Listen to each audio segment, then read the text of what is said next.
পদ্ম মুখার্জি বাড়িতে থাকবে কি না সেটা নিয়ে বাড়িতে শুরু হলো বড় ঝামেলা। যেখানে গীতা পদ্মকে বাড়িতে রাখতে চাইলে বাড়ির বাকি সকল মহিলারা গীতার বিরুদ্ধে কথা বলতে শুরু করে। তারপর গীতার সাপোর্টে এসে দাঁড়ায় প্রলয়। সে বলে পদ্ম কোথাও যাবে না।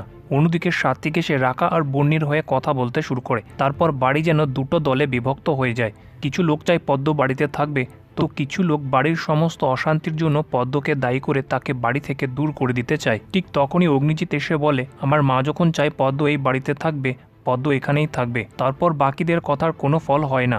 তারপর পদ্মের রুমে যাওয়ার সময় অগ্নিজিৎ সবাইকে শোনানোর জন্য পদ্মকে জিজ্ঞেস করলে পদ্ম বলে, বড়বাবু আমি জানি আপনি এমন কাজ কোনোদিনও করতে পারবেন না। আপনি আমার বাবার মতো, আমাকে মারার কথা আপনি স্বপ্নেও ভাবতে পারেন না। যেটা শুনে অগ্নিজিৎ খুশি হয়ে যায় আর বলে যে আজ থেকে তুই এই বাড়িতে আমার মেয়ের মতো থাকবি আর লেখাপড়া করে নিজের পায়ে দাঁড়াবি। তারপর গিনি ওখানে মেহেককে নিয়ে আসে আর সবাইকে জানায় পাত্রপক্ষ মেহেককে পছন্দ করে নিয়েছে। কিছুদিনের মধ্যেই তারা মেহেককে দেখতে আসবে। যেটা শুনে সবাই খুশি হয়ে যায়। একটু পর গীতা গিনিকে বলে, আজকে বাবা মায়ের সঙ্গে ফোনে কথা বলছিল, কিছুতে একটা গন্ডগোল চলছে, হাতে নাতে চোর ধরবো, আমার সাথে বাবার চেম্বারে আয়। অন্যদিকে অগ্নিজিৎ স্বপ্নার হাতে বানানো খাবারগুলো খেয়ে এনজয় করছিল কি ঠিক ওই মুহূর্তে গীতা ঢুকে পড়ে রুমের মধ্যে। অগ্নিজিৎ মুখ ভর্তি মালপোয়া গীতা দেখে নেবে বলে মাথাটা নিচু করে কথা বলতে পারে না। গীতা বলে, গালটা ফোলা ফোলা মনে হচ্ছে, পাক্কা মায়ের পাঠানো খাবারগুলো উনি খাচ্ছেন। তারপর গীতা জোর করে অগ্নিজিৎকে মুখটা খুলতে বলার পর সে দেখতে পায় তার মুখের মধ্যে মালপোয়া ভরা। তারপর গীতা খাবারের পুরো থালটা দেখতে পেয়ে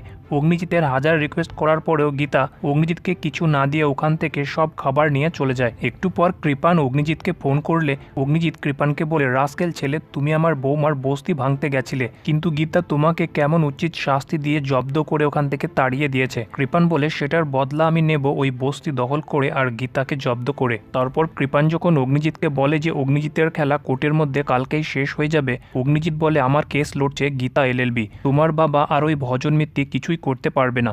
গীতা অগ্নিজিতের ফোন কল সব শুনে ফেলে। রাত্রিবেলা শুরু হয় গিনির নাটক। সে সাত্বিকের সাথে বেডে না শুয়ে নিচে শুয়ে পড়ে। গীতা গিনিকে ফোন করে বলে আবার প্রেমের নাটক শুরু করতে। তারপর গীতা সাত্বিককে ফোনটা দেয় আর তারা দুজনে প্রেমের গল্প করতে শুরু করে সাত্বিককে জ্বালানোর জন্য।